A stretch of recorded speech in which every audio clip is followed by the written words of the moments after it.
So it's Saturday, November 3rd, 2012. Here we go. And I'm going to show you something that I picked up on. Due to the insidious violence that's inflicted by the residents that have access to these field testing, direct energy, it looks like they're doing training in this residential apartment complex. There were two license plates that I picked up on, and one of them was really interesting. It's from Washington, D.C., and the plate itself, when you look at it directly, you don't see what you can see from the side view and through infrared. So this is the plate, and when you looked at it from, just when you pointed right at it, it was like, how the other plates you can see, you could hardly see this one. It was Washington, D.C. I'm going to play. I had to get up really close in order to actually get the light, be able to visualize or see the license. But what it was if you notice, as I'm going sideways on it, look what shows up. And it only showed up because the infrared hit it.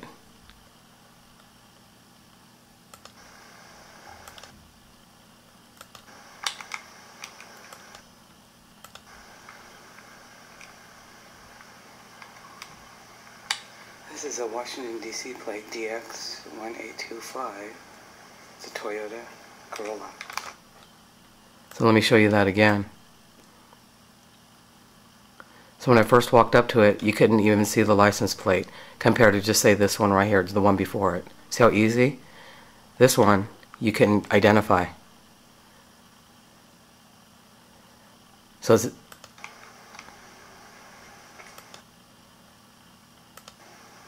you see how that once the infrared gets close enough to it or side view to it. Now watch. Boom. Boom. I want to know what the fuck this is and how somebody's license plate could be coded so that it can only be seen through infrared and through a side view.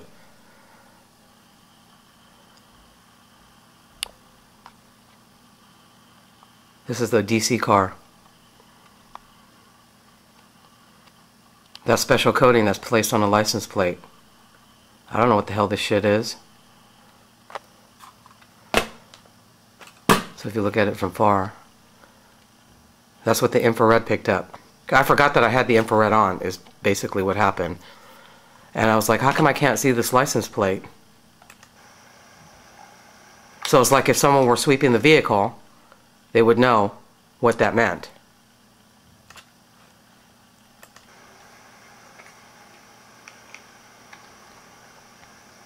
That's why I was getting so close, because I couldn't see anything. So it starts to come up.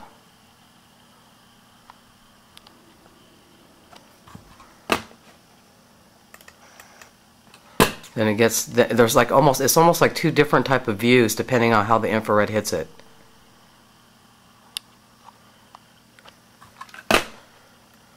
And you see the top one forming up here.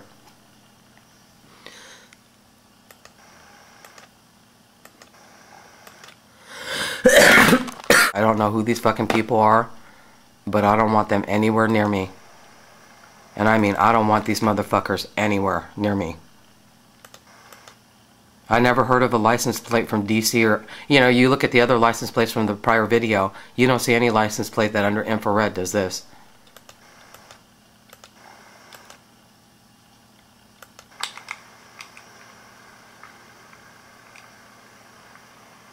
And I'm trying to figure out how come it doesn't. This is a Washington, D.C. plate, DX1825. It's a Toyota Corolla. This is a Washington, D.C. plate, DX1825. It's a Toyota Corolla. So anyway, I was just down in the parking garage because I wanted to go put the mail in the mailbox, and then I went to my car. And this is another plate that I have questions about. Because it's a SEAL, or it looks like a former SEAL, Navy SEAL, which would make them Private Security Firm. So I'm trying to make sure that we get all these pieces of the puzzle together in order to protect all of us who are being victimized by these weapons. So anyway, I was down in the parking garage just a few minutes ago, and this gentleman was in his vehicle taking had a camera pointed at me and was attempting to take a picture of my face, but I already have his license plate.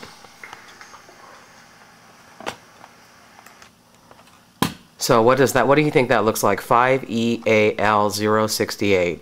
So I figured SEAL, and he probably served during 68, 69, so he's an older guy, probably running a private security firm or working with one. How many SEAL people would do SEAL unless they were probably Navy SEAL?